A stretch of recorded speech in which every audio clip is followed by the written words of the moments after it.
what is done here, whether it was still in good condition or not. So it's a quality check and calibration tool. Yeah, yeah. Yeah. A miller used at least 12 to 16 of this type of hammer to sharpen a millstone. So this is to sharpen the millstone. Yeah. So to make the grooves. You have a miller calls these lands and furrows. Okay. These parts, and That's to drive the flour away from the yeah, center. because the other millstone has the In the opposite direction. in the opposite direction, so it makes this movement. Crisscrossing. Yeah, so it pushes the flour outside. And meanwhile, it is ground, and this is the part we call it the entree. En in French. het Nederlands? Entree. In het Nederlands? Net zo. Ingang. Entree. Entree. Entree. It's entree. Okay. Pinnacle. This is the part where the grain is more or less broken, and then here it is ground. It's only the outside 10 to 15 centimeters. There it is. That's Really made into flour. to flour. Yeah. So you don't remove a lot of material on the outside because we always used to say just a dime. Just the thickness of a dime. Not more, because otherwise the grain will pass from the inside right to the outside without being ground. And So the outside should be very tight, actually. we have this is a natural stone. It's called Colin stone. It comes from Cologne in Germany. But we also have artificial stone. I have artificial stones down here. It's composed of different materials. There's a part which is needed for grinding, and there's a part which is just for weight. That's the top of the running stone, the runner. And the upside- millstones are inside of this drum. The upper one is a runner and the lower one is It's the bed stone. budge stone. Bed stone. The bed stone doesn't move.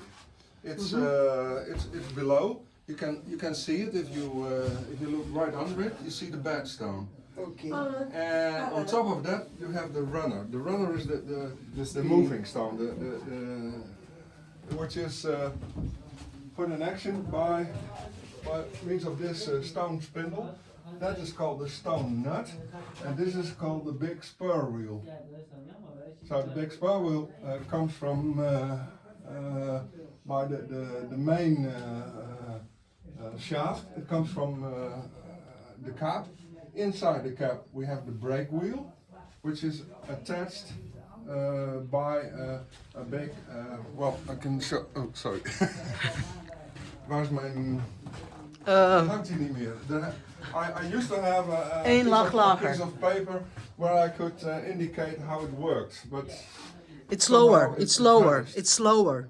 We have a brake wheel in the cap, which is connected to a wallower. The wallower is on top of this vertical. Do you call it a spindle? Yeah, I think so. We call it the king spindle. Yeah, it's And that spindle drives the makes spur sense. wheel, and that one drives the stone nut and the stone spindle, which is connected to the upper stone and makes it moving. So when the wings go one time round, this one turns about 6 to 7 times. So the stone goes so it's Multiplied rotation. multiplied speed. So, depending on the wind, the stronger wind, the weaker wind. Yeah. How does it influence the grinding of the If it's 7 grain? The best speed is about when the wings go about 10 to 15 times round Per minute? per minute. So that means the stones turn it's about quite a strong wind. six times It's a strong wind. we can adjust the speed only by The size of the sail. putting more canvas on the sails, which means we can furl and unfurl the sails. I see. And that's what you learn when you have your course for volunteer millers. So that's I didn't quite catch before would you adjust the rotation speed. So You by cannot- saying- you cannot- With the sails. The same as on the sea in the boat. It's not possible to break it during the process because otherwise it would catch fire. We have a brake which consists of wooden blocks around the brake wheel, and by means of friction you can stop the mill. I see. But it's not used to regulate the speed. To So adjust the speed. you can either start it or stop it That's it, using the yeah. brakes. There's no in between. If you're trying to slow it down, It will burn. It will get too hot and Yeah. will eventually. If you break it for more than 4 or 5 minutes, then probably it will catch fire. So you have to stop the mill within 2 minutes or something. Oh, I see. And then we have a sack hoist, which is also interesting because the miller is not walking up all the stairs, climbing all the stairs with a sack on his shoulder. That's too much work. So he makes use of the mill to hoist hoist the it. sacks to this floor, and you can see the ground floor down there. So these are the trap doors through Yeah. all the way to the ground. Uh-huh. Then they hook the Yeah, you attach the sacks, sacks down here, and then you hoist them back by rotating the. and then you put this in gear by just pulling this rope. Then here you can see a small wheel which you put in gear, And you attach. Okay, you connect the gears. and then it starts turning, and it pulls the sacks up to this floor. So you put the sacks down here. Then we have a small sack hoist to this side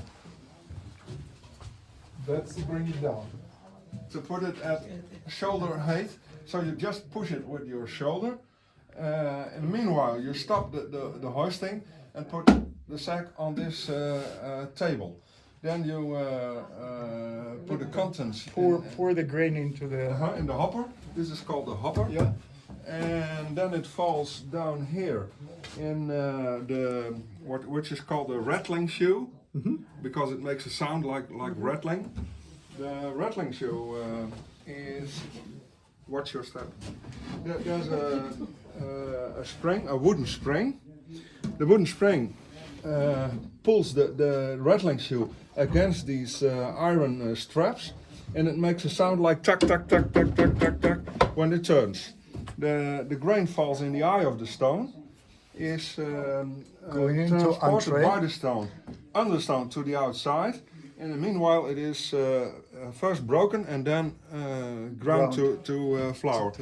Here's a hole in the wooden ring, and it slides down in the which is called the meal spout.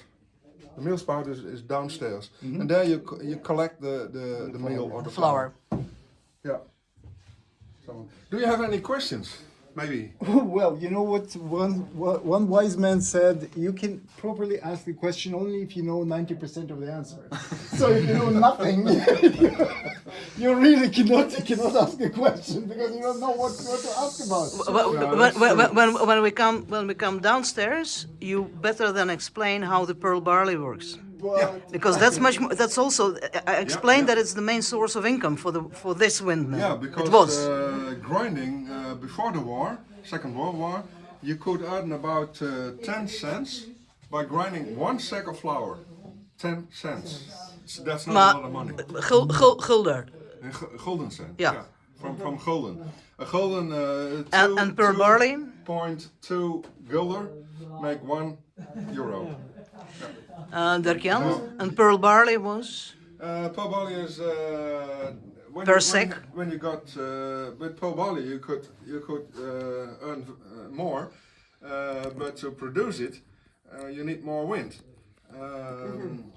Pearl barley is made by removing the outside of the grain. So the inside is called pearl barley. The outside is there's a husk Barley. or I think you call it husk or something in English.